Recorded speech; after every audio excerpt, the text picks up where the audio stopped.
देखना चाहिए, क्योंकि आज हम एक ऐसे षड्यंत्र से पर्दाफाश करने वाले हैं जिसके कारण पूरी दुनिया में हर साल 90 लाख से अधिक लोग मारे जाते हैं। और इसके पीछे है एक बहुत बड़ा षड्यंत्र, ऐसा षड्यंत्र जिसे जानने के बाद आप हैरत में पड़ जाएंगे।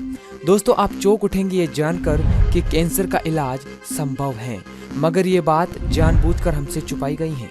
हाँ दोस्तों, ये षड्यंत्र रचा गया है उन फार्मास्यूटिकल कंपनीज के द्वारा जो अलग अलग तरह की बीमारियों पर रिसर्च करके अलग अलग दवाइयाँ बनाती हैं, फिर उन दवाओं को बाजार और हॉस्पिटल में बेचती हैं। ये कंपनीज कैंसर की दवा भी बनाती हैं, जिससे इन कंपनियों को हजारों बिलियन डॉलर का फायदा होता है। इन कंपनीज को अच्छी तरह से पता होता है कि ये दवा किसी काम की नहीं है, फिर भी जानबूझकर फार्मास्यूटिकल बेअसर दवा बनाती हैं, ताकि मरीज कभी अच्छा ना हो और उनका करोड़ों अरबों का व्यापार ऐसे ही चलता रहे। दोस्तों, इस षड्यंत्र में उन महान लोगों का भी हाथ है जो कैंसर का इलाज करते हैं, क्योंकि इन्हीं के द्वारा ही फार्मास्यूटिकल में बन रहा स्लो पॉइजन कैंसर से ग्रसित व्यक्तियों तक पहुंचता है और इनमें इनका बहुत बड़ा हाथ है। दोस्तों, आपको यह बात जल्द अपने जहन में उतार लेनी चाहिए कि कैंसर का इलाज है, मगर चाहा नहीं गया कि इसका इलाज हो।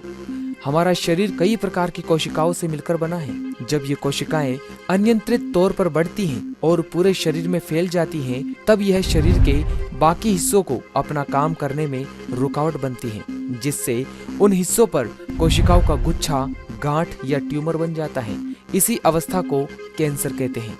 डॉक्टर इन अनियंत्रित होकर बड़ी हुई कोशिकाओं के गुच्छे या गांठ को हटाने के लिए कीमोथेरेपी, रेडियोथेरेपी और कोबाल्ट थेरेपी का इस्तेमाल करते हैं, ताकि कैंसर की कोशिकाओं को मार सकें। इन थेरेपी से कैंसर की कोशिकाएं तो मर जाती हैं, परंतु साथ ही शरीर की बाकी अच्छी कोशिकाएं भी मर जाती हैं, जिससे शरीर की प्रतिरक्षक शक्ति, रेजिस्टेंस पावर, वो बिल्कुल खत्म हो जाती है।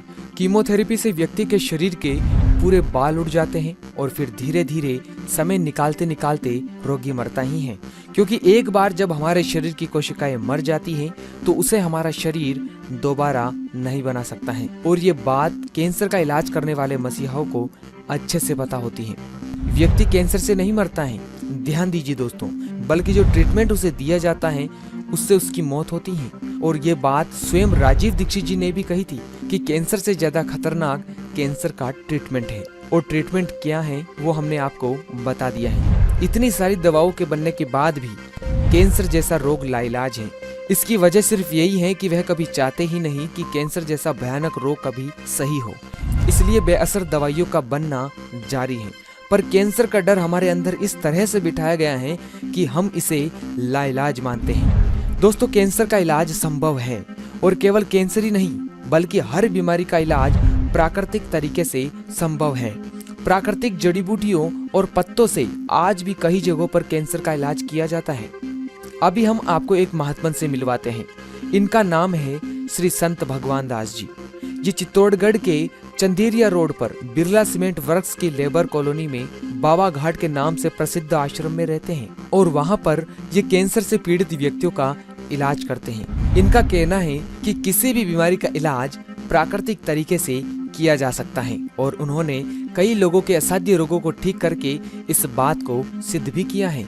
दोस्तों, श्री संत भगवान दास जी को 2000 से अधिक जड़ी बूटियों का ज्ञान है। इन्हीं जड़ी बूटियों और पत्तों की मदद से वे असाध्य से असाध्य मरीजों को ठीक करते हैं, और ये सारे दुर्लभ जड़ी बूटियां वे अपने आश्रम में खुद उगाते हैं। इनका ये भी कहना है कि व्यक्ति बिना कीमोथेरेपी किए अगर आश्रम में आता है तो 3rd स्टेज का कैंसर भी यहाँ ठीक किया जा सकता है। इनके आश्रम का पता आप नोट कर लीजिए, और दिए जा रहे नंबरों पर कॉल करके भी आप इनसे बात कर सकते हैं। दोस्तों, इसी आश्रम में राजीव दीक्षित जी 3 दिन ठहरे थे, और संत भगवान दास जी से उन्होंने आयुर्वेद, अध्यात्म और इतिहास के बारे में अद्भुत जानकारी प्राप्त की। और आपको तो पता ही है कि राजीव दीक्षित जी कितने जिज्ञासु थे। दोस्तों, ये बातें हमें स्वयं संत भगवान दास जी ने बताई हैं, क्योंकि हम भी इनके आश्रम में 2 दिन ठहरे थे, और उन्होंने आयुर्वेद के बारे में ऐसी ऐसी दुर्लभ जानकारियां हमें दी हैं, जिसे हम आगे आने वाली वीडियो के माध्यम से आप तक जरूर पहुंचाएंगे। दोस्तों, इस वीडियो को केवल आप अपने तक ही सीमित न रखें, और इसे इतना फैलाएं कि फार्मास्यूटिकल वालों की चाल हर व्यक्ति को पता चले। और लोग फिर से हमारे आयुर्वेद की ओर लौटे। ये मिशन आपके बिना संभव नहीं है, इसलिए हर एक मित्र इस वीडियो को शेयर करें और कैंसर के प्रति आपके क्या विचार हैं आप हमें कमेंट करके जरूर बताएं। अगर आप ऐसी और जानकारियां जानना चाहते हैं तो हमारे इस चैनल को सब्सक्राइब कर लीजिए और साथ ही इस बेल आइकन को भी दबाएं ताकि आपको हमारी हर एक वीडियो की जानकारी आसानी से मिल सके। धन्यवाद।